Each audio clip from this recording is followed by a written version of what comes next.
پہلے زمانے میں ایک بادشاہ تھا، اس کے ہاں ایک جادوگر تھا۔ جب جادوگر بوڑھا ہوا تو اس نے بادشاہ سے کہا کہ میں اب بوڑھا ہو گیا ہوں، میری موت کا وقت قریب آ رہا ہے، مجھے کوئی بچہ سونپ دو، میں اسے جادو سکھا دوں۔ چنانچہ ایک ذہین لڑکے کو وہ تعلیم دینے لگا۔ لڑکا اس کے ہاں جاتا تو راستے میں ایک راہب کا گھر پڑتا، جہاں وہ عبادت میں اور وعظ و نصیحت میں مشغول ہوتا۔ یہ بھی کھڑا ہو جاتا اور اس کے طریقہ عبادت کو دیکھتا اور واعظ سنتا۔ آتے جاتے یہاں رک جایا کرتا تھا۔ جادوگر بھی مارتا اور باپ بھی، کیونکہ وہاں وہ دیر سے پہنچتا اور یہاں بھی دیر سے آتا۔ ایک دن بچے نے راہب کے سامنے یہ شکایت پیش کی۔ راہب نے کہا، جب جادوگر تم سے پوچھے کہ کیوں دیر ہو گئی تو کہنا کہ گھر والوں نے روک لیا تھا، گھر والے پوچھے تو کہنا کہ جادوگر نے روک لیا تھا۔ یوں ہی ایک زمانہ گزر گیا۔ ایک طرف تو جادو سیکھتا رہا، دوسری طرف کلام اللہ اور دین اللہ سیکھتا تھا۔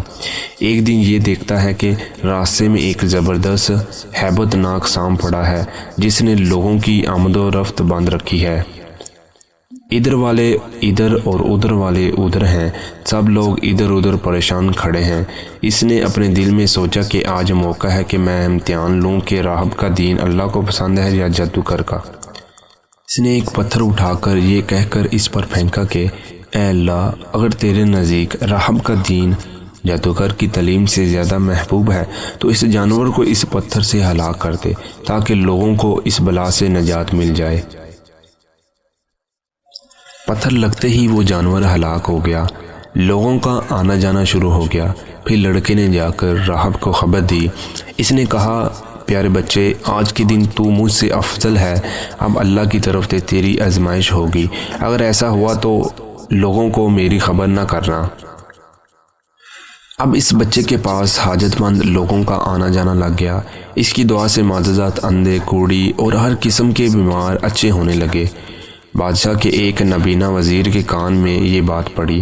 وہ بڑے تحفے تحائف لے کر حاضر ہوا اور کہنے لگا کہ مجھے شفا دے دے تو یہ سب کچھ تحفہ تجھے دے دوں گا۔ اس نے کہا کہ شفا میرے ہاتھ میں نہیں ہے، میں تو کسی کو شفا نہیں دے سکتا، شفا دینے والا اللہ واحد لا شریک لا ہے۔ اگر تو اس پر ایمان لانے کا وعدہ کرے گا تو میں دعا کروں گا۔ اس نے اقرار کیا۔ بچے نے اس کے لیے دعا کی، اللہ نے اسے شفا دے دی۔ وہ بادشاہ کے دربار میں آیا اور جس طرح اندھا ہوئے پہلے کام کرتا تھا اسی طرح کام کرنے لگا۔ اس کی آنکھیں بالکل روشن تھی۔ بادشاہ نے تعجب ہو کر پوچھا کہ تجھے آنکھیں کس نے دی؟ اس نے کہا، میرے رب نے۔ بادشاہ نے کہا، ہاں، یعنی میں نے دی ہیں۔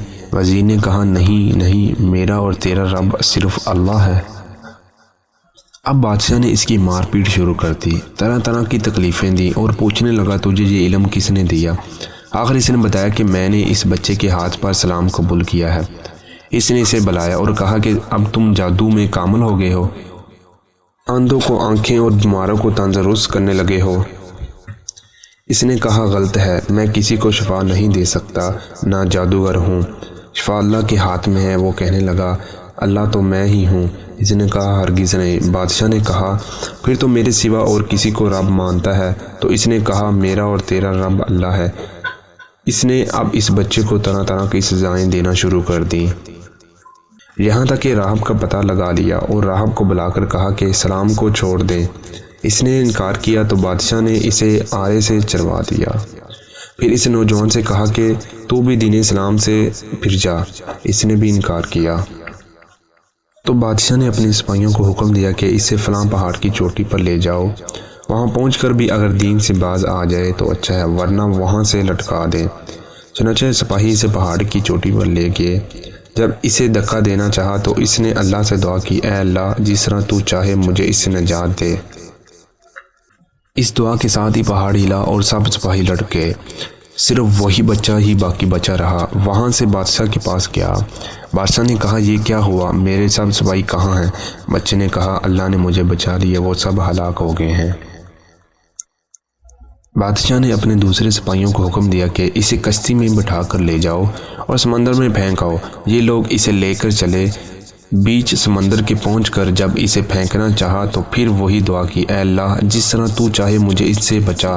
دعا کے ساتھ ہی موج اٹھی اور سارے کے سارے سپاہی سمندر میں ڈوب گئے، صرف وہی بچہ باقی بچا۔ پھر وہ بادشاہ کے پاس آیا، کہنے لگا میرے رب نے مجھے بچا دیا۔ اے بادشاہ، تو چاہے کتنی تدبیریں بھی کر لے تو مجھے ہلاک نہیں کر سکتا، صرف ایک صورت میں، جس طرح میں کہوں اگر تو اس طرح کرے تو میری جان نکل سکتی ہے۔ اس بچے نے کہا تمام لوگوں کو ایک میدان میں اکٹھا کرو، پھر کھجور کے تنے پر مجھے سلی چڑھا اور میرے تیر کو میری جان پر چڑھا۔ بسم اللہ رب ھذا الغلام، یعنی کہ اللہ کے نام سے جو اس بچے کا رب ہے، پڑھ کر تیر میری طرف پھینک، وہ مجھے لگے گا اور میں مر جاؤں گا۔ بادشاہ نے یہی کیا، تیر بچے کی کنپٹی میں لگا، اس نے اپنا ہاتھ اس جگہ رکھ لیا۔ چاروں طرف سے یہ آوازیں بلند ہونے لگی، ہم اس بچے کے رب پر ایمان لائے۔ یہ ماجرا دیکھ کر بادشاہ کے ساتھی بڑے گھبرائے اور کہنے لگے ہم تو اس بچے کی ترکیب سمجھے ہی نہیں، دیکھیے اس کا اثر کیا پڑا۔ سب لوگ دین اسلام میں داخل ہو گئے۔ ہم نے تو اسے اس لیے قتل کیا تھا کہ کہیں اس کا مذہب پھیل نہ جائے، لیکن جو ڈر تھا سامنے آ ہی گیا اور سب مسلمان ہو گئے۔ بادشاہ نے کہا اچھا یہ کرو کہ تمام محلوں اور راستوں میں خندقیں کھدواؤ، ان میں لکڑیاں بھرو اور آگ لگا دو، جو اس دین سے پھر جائے چھوڑ دو اور دوسرے کو اس میں پھینک دو۔